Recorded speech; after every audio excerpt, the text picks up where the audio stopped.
Welcome back. This is Lecture 17. In the last two lectures, we've been learning how natural philosophers in France confronted new ideas about life in its past in the early decades of the 19th century. We've seen how the idea of extinct beasts that roamed the earth before recorded history captivated the French public. It was the reality of the fossils that people could actually see that made this so real. It wasn't only an idea, just a theory that some natural philosopher had dreamed up. Here was the fossil. It demanded an explanation. What kind of animal had it been? When had it been alive? Were animals like it still alive somewhere? All these questions required answers in a way that no grandiose theory ever did. We also saw how there was a great difference of opinion about these beasts. Georges Cuvier insisted that they were no longer around, that they belonged to extinct species. They'd been wiped out by periodic catastrophes that had plagued the Earth's past. For Cuvier, God had created all the species that ever lived, including those of the present. The ones that had become extinct were victims of catastrophes. The ones that still lived, including us humans, had avoided being totally wiped out by catastrophes. That was Cuvier's take. Jean-Baptiste Lamarck saw things differently. He didn't think of the prehistoric beasts as members of extinct species. He thought of them as earlier forms of today's species. Or, if you prefer, he thought of present-day species as changed forms of past species. In other words, Lamarck thought that there'd been an evolution of species from past to present. It was part of his whole deistic outlook. He thought that God had created an order of things that was able by itself to produce the nature we know. And that included the living world. Now, living organisms had got started for Lamarck by means of spontaneous generation and then had evolved into the diversity of life we see all around. It had taken an enormous amount of time, and it didn't require the direct supervision of God, because the laws God had imposed on the world took care of everything by themselves. Two visions of the past, two visions of God's relationship to nature. Now today, we're going to go across the English Channel to Britain. What was going on there? Did the British think of these things in the same terms as the French? Well, the situation in Britain during this time resembled the one on the continent in certain respects, and in fact, we'll see that it drew on the French story directly in some ways. But it also contrasted with the continental experience as well. The British way of dealing with these issues had a British flavor, or should I say British flavors. Let me explain. In Britain, the encounter with life in its past is best understood against the two regional backgrounds of North and South. These provide the two flavors I want to discuss. Let's go north first, to Scotland. Here, the issues that grabbed the attention of Scottish natural philosophers focused on geology and theories of the earth. So we can see right away that there's going to be a contrast with the French scene, at least with the one dominated by Cuvier. I've mentioned a couple of times already how continental writers like Cuvier came at the question of the Earth's past. They preferred the approach of Abraham Werner in Germany. That was the one based on detailed empirical observations of the mineral composition of local regions.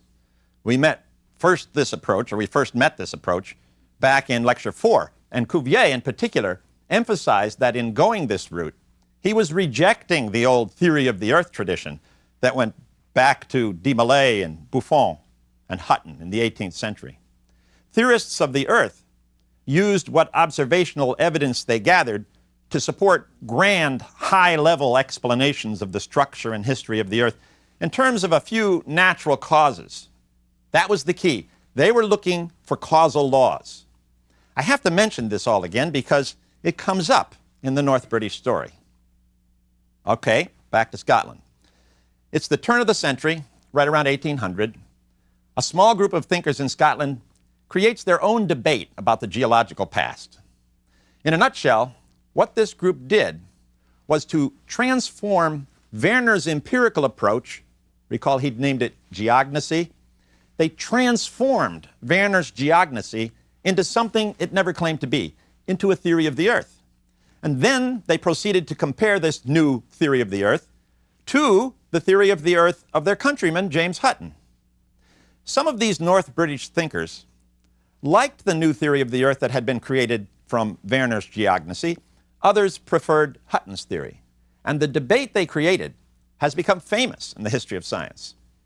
So our next task is to see how all this came about. And we're also going to want to ask whether the important place that this debate has been given in history of science is deserved. We'll do that once we've taken a look at it. Let me identify this famous debate so you'll know what I'm talking about.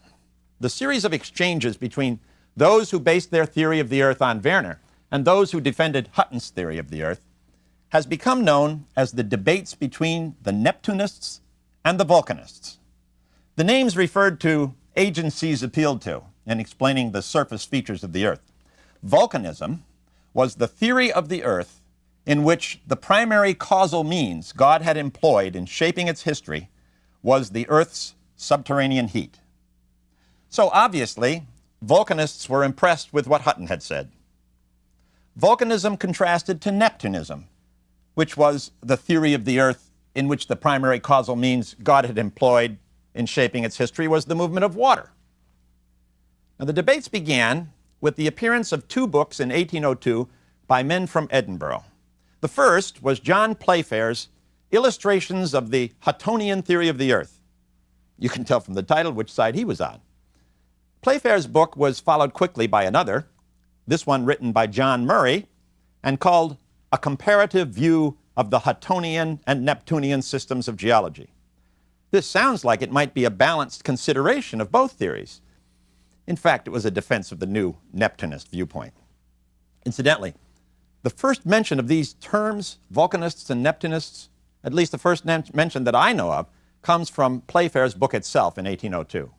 He talks there about the way minerals are formed and says that there are basically two means that nature uses, fire and water. And then he says that the partisans of each agency, and this is a quote from the book, have of late been distinguished by the fanciful names of Vulcanists and Neptunists. Well, whatever the origin, the names stuck. Let's look deeper into Playfair's book. This was a defense of Hutton and volcanism. Playfair was well aware of Werner's geognosy, but he says right at the beginning that he wasn't interested in it. And the reason he gives for this position is revealing. He was not interested in geognosy, he said, because it didn't deal with causes. And he liked Hutton's approach because it did deal with causes. So Playfair was very unlike Cuvier over in France. He liked grand speculative schemes that appealed to causal laws. He preferred a theory of the earth. From this point of view, Werner's geognosy was less interesting because it didn't set out to address the question of what causal agency had shaped the earth over the centuries. It was interested more in the mineralogical content of rocks. Playfair liked the kind of question that motivated Hutton. And in general, he liked Hutton's answer. Playfair agreed with Hutton that the interior heat of the earth was the primary agent of geological change in history. And he agreed that it acted so slowly and regularly that it must have been in operation forever and a day. Well, not literally forever, of course, but an indefinitely long time. But Playfair placed his own stamp on Hutton's work too. Recall that Hutton's main motivation was to show God's action in nature. Hutton believed he was demonstrating God's greatness by revealing the intricacies of God's provision for humankind. These seemingly eternal cycles of decay and regeneration that broke up the soil so that humans could survive was evidence of how truly great, how far above humankind, yet how loving God was. Playfair was less concerned with this kind of natural theology. So he removed this theological concern to demonstrate God's action, and he replaced it as much as possible with sound geological theory, as he regarded it as sound geological theory. What do I mean by sound geological theory? Well, that's the question. For one thing, Playfair depicted Hutton as a natural philosopher who brought a method to his work. Now, this wasn't something that had been a concern to Hutton particularly. he didn't push a particular method in his original paper. He hadn't said, good natural philosophy does this, and this, and this, and see, that's what I've done in this work. But Playfair essentially did exactly that. For example, it was Playfair who began this tradition of presenting Hutton's system as results that had been directly induced or inferred from observations. Hutton himself hadn't made that claim.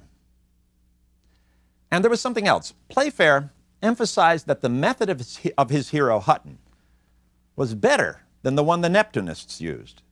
How? Well, they appealed to accidental causes like floods. But Hutton did something different.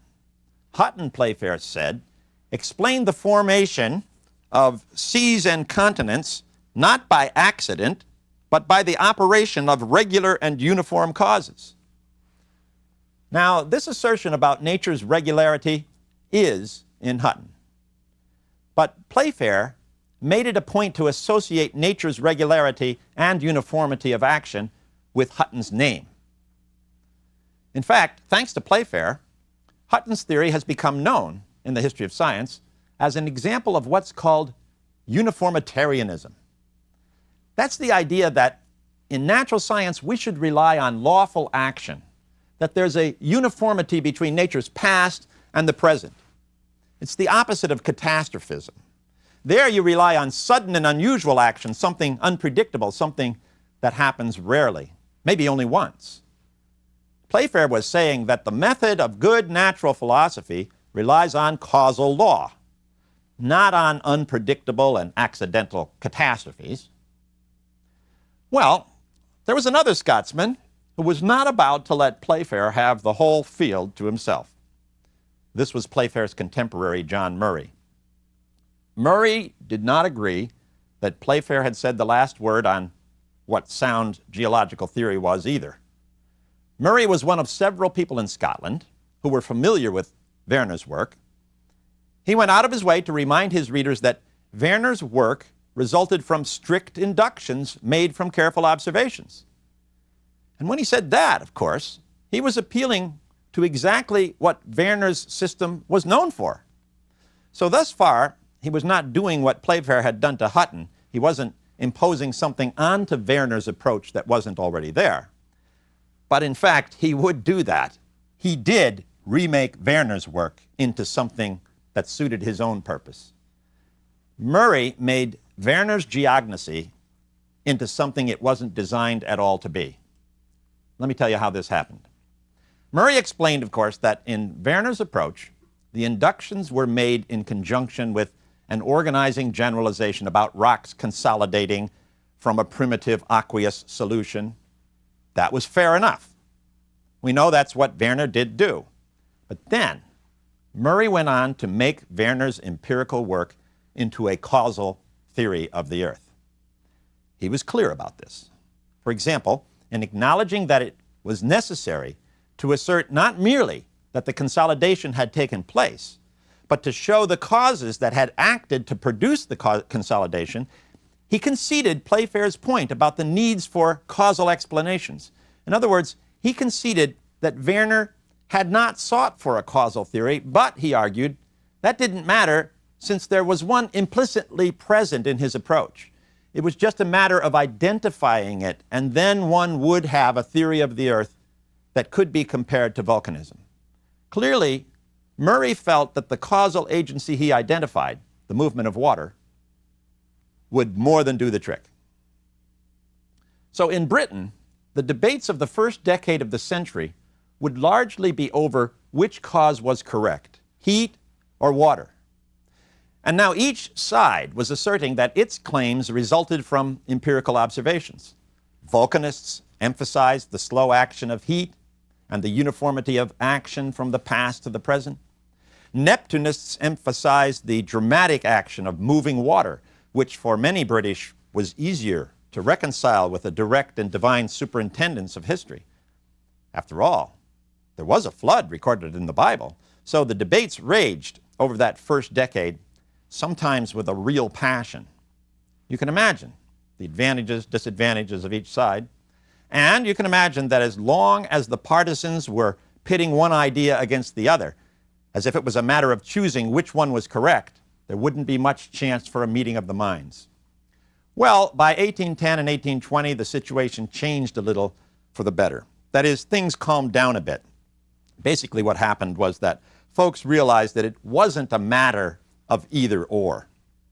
For example, both volcanists and Neptunists came to agree that the action of water resulted in the erosion and dislocation of masses of land. So water had an effect that was slow-acting too, just like heat's.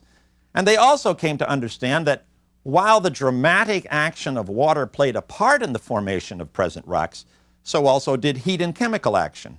Clearly, earthquakes and volcanoes had something to do with the interior heat of the Earth, and they were dramatic, quick-acting forces that shaped the Earth.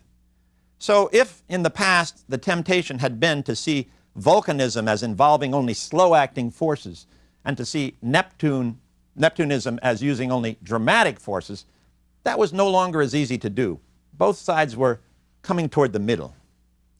And then, in the middle of the second decade, in 1815, attention began to shift away from the formation of rocks and toward the fossils embedded in them. This happened because of the work of an unknown engineer named William Smith. For some 20 years, Smith had been using the fossil remains in rocks as markers of their age. And on the basis of this scheme, he published a map of the geological strata of England and Wales. All these developments helped to make people realize that you couldn't just talk about the issue as if it was heat or water. It was more involved than that.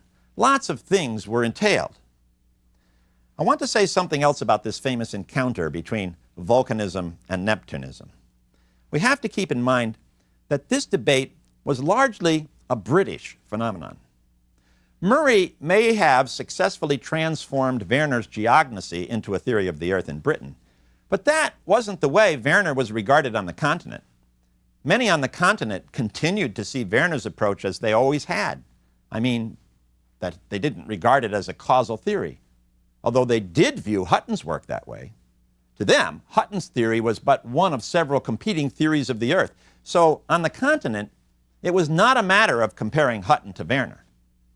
And even within Britain, the replies to Playfair's popularization of Hutton's theory were largely a regional matter. They tended to be carried out by Edinburgh sympathizers of Werner.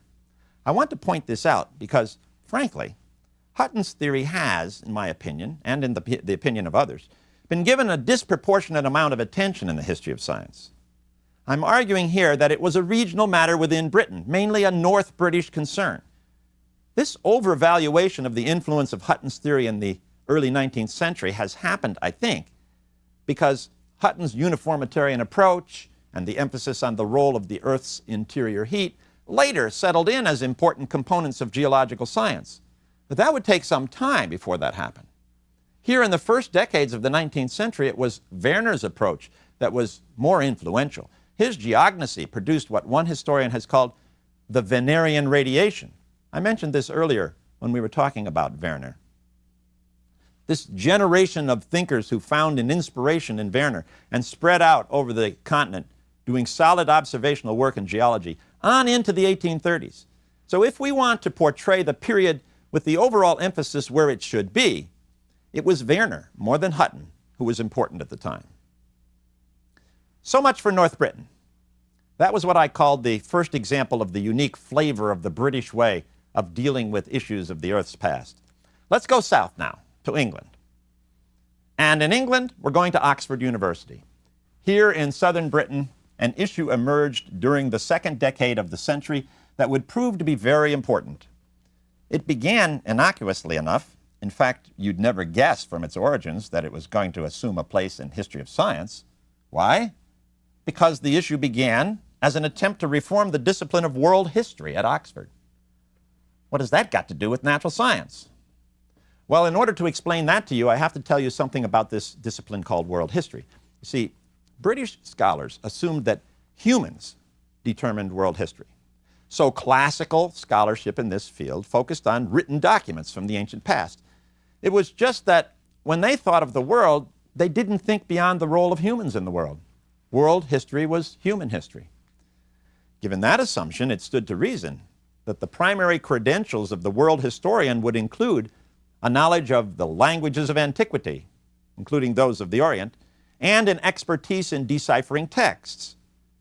I don't want to mislead you here. There was some interest in subjects that went beyond human activity. For example, English world historians acknowledged that it was good if you had a little familiarity with astronomy and the basic physical features of the Earth. That was good to have, but even then, any information you had about the Earth's physical state was really only meaningful to them as it fit into the reconstruction of human history. This all began to change when Cuvier's 1812 work on fossil bones became available to English readers in translation in 1813. The editor of the translation was one of those Scotsmen who were involved in the debate between Neptunism and volcanism. He himself was an Edinburgh Neptunist. So, not surprisingly, he latched on to Cuvier's theory as something that had supported his view. He included an essay along with the translation in which he explained why Cuvier's work confirmed his own understanding of Neptunism. Now, there was a war going on between France and England at the time. It was the final years of Napoleon's reign, and the rulers of Europe were determined to bring the end about as quickly as possible. So there wasn't any way for Cuvier to get word across the channel that would counter the impression given in this translation that he supported a Neptunist theory of the Earth. We know he would have regarded such a conclusion as a distortion of Werner's work. Enter William Buckland. Buckland had been a student of the classics at Oxford, and then, after 1813, became a professor of mineralogy there. Buckland clearly was an unusual sort. He was far more interested in natural philosophy than the rest of the world historians at Oxford were, and he determined to do something to convince his colleagues that their field of study needed revising. Buckland's achievement would be to bring natural science more centrally into the study of world history in Britain. And Cuvier was a great help to him. Of course, he quickly read Cuvier's work and became convinced that it was extremely relevant to the discipline of world history.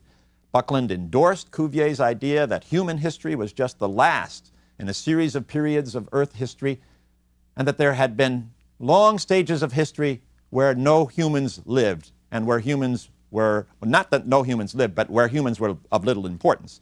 Cuvier thought that humans lived from the beginning on. And he agreed with Cuvier's claim that major catastrophes had been responsible for wiping out whole species of animals in the past. In fact, what Buckland would do was to import French catastrophism into England and make it very popular. By 1815, he began lecturing to his students about the fossil remains of elephants and mammoths. And then in 1819, he gave a lecture to his university colleagues in classics, which was subsequently published as a book. It had the appropriate title for a work in the classics, in Latin, of course. The book was called Vindiciae Geologicae, roughly, of the claims of geology.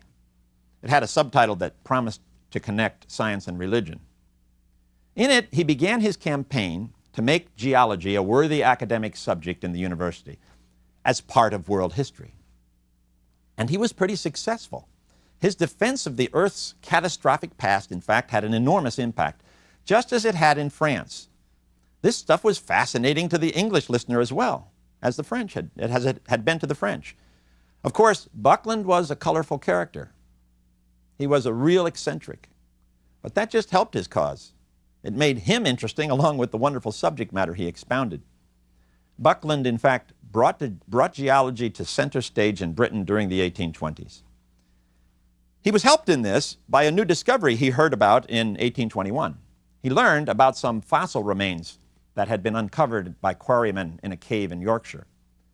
Of course, Buckland immediately set out to examine the bones and to try to make sense of them. And within 2 years, he had a book on the subject. It was called Reliquiae Diluvianae. He had to stay with the Latin after all. He was a classicist. The title meant, literally, relics of the deluge. Now, the English had their fossil bones too. The bones represented a real collection of animals. There were remains from hyenas, an elephant, rhinoceroses, other animals, all found together in a cave. Buckland put it all together and announced that from the markings on the remains of the larger animals found in the cave, he had inferred that the hyenas had dragged these remains into the cave. So what's the big deal about that? Well, if Buckland was right, then it meant that all those animals that had lived together in the same region long ago had been there at the same time. Buckland even claimed that they had lived before Noah's flood had occurred. Now, that was a bold statement for the English natural philosophers of the day. One reason why it was daring was that if it was right, then the traditional understanding of Noah's flood was wrong. That traditional understanding assumed Noah's flood had covered the entire earth, so that remains from different regions of the world had been mixed together by the swirling waters of that primal ocean. This would explain why a variety of bones like the ones found in the cave could end up together. Buckland was offering an alternative explanation that didn't require a universal flood. Of course, with controversy comes more fame. And then when Cuvier himself, over in France, heard about Buckland's work, had some good things to say about it, well, Buckland became even more famous. I want to pause and take stock of the significance of Buckland's contribution here. The appearance of his work had three effects I want to highlight. First, and I suppose most obviously, it created a synthesis between the British and French ideas about the Earth's history. It did this by merging British classical studies with Cuvier's focus on catastrophic forces. So what emerges in the 1820s is the dominance of catastrophism as an approach in the British treatment of life in its past. That's important because one of Buckland's students, a young man named Charles Lyell, will change that in the 1830s. But in the 1820s, catastrophism was in. This catastrophism was not identical to the old Neptunism, since catastrophes were no longer limited to the action of water.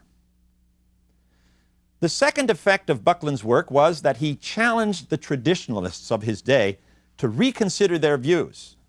Buckland rejected, for example, a strictly literal reading of the Bible in favor of a broader, classical vision of its meaning. He accepted that the history of the earth and of life on its surface went back a long, long way, far longer than the old-fashioned notion of 6,000 years that some of his classicist colleagues still accepted. And as a result, Buckland's claims called forth a spate of works that were opposed to his theory. So Buckland was in some senses a radical where his conservative colleagues were concerned. That has to be kept in mind because usually Buckland is portrayed as a thinker who was guided by his strong religious views. And I don't deny that he was. It's just that these religious views were not of the ultra-conservative type. And that brings me to the third effect that Buckland had on his age. His understanding of the past may have permitted an extended age of the earth and of life, but Buckland categorically rejected the deistic vision of Erasmus Darwin, of James Hutton, Jean-Baptiste Lamarck, and others. Buckland was himself an Anglican cleric. He respected the Scripture, and he had no interest in challenging the church of which he was a part. He didn't think he was doing that by taking the positions he did. Yes, his understanding of Genesis permitted him more time for world history than many were conceding. But by the same token, he respected the reality of Noah's flood. It was one of the recent catastrophes that had plagued the earth for ages. And it was clearly a central event in human history. The absence of human fossil remains from it would prove to be a problem for Buckland, but that was in the future. He'd have to worry about that. So we have to see Buckland for what he was, neither a hardline religious conservative nor a liberal deist. He defined his own position, and Buckland's demand that classical world history should be expanded to include geology, I would assert, makes him a progressive force within British academia. By 1830, the controversies over life in its past had been placed front and center in Britain, just as they had been on the continent. And much of it was Buckland's doing. It was in the very next year, 1831, that a young man named Charles Darwin, fresh out of university, would join a voyage around the world that eventually would change things mightily. But Darwin's voyage was not the first such trip to capture the public's imagination. It had also been done earlier by a German explorer who had been living in Paris since near the beginning of the century.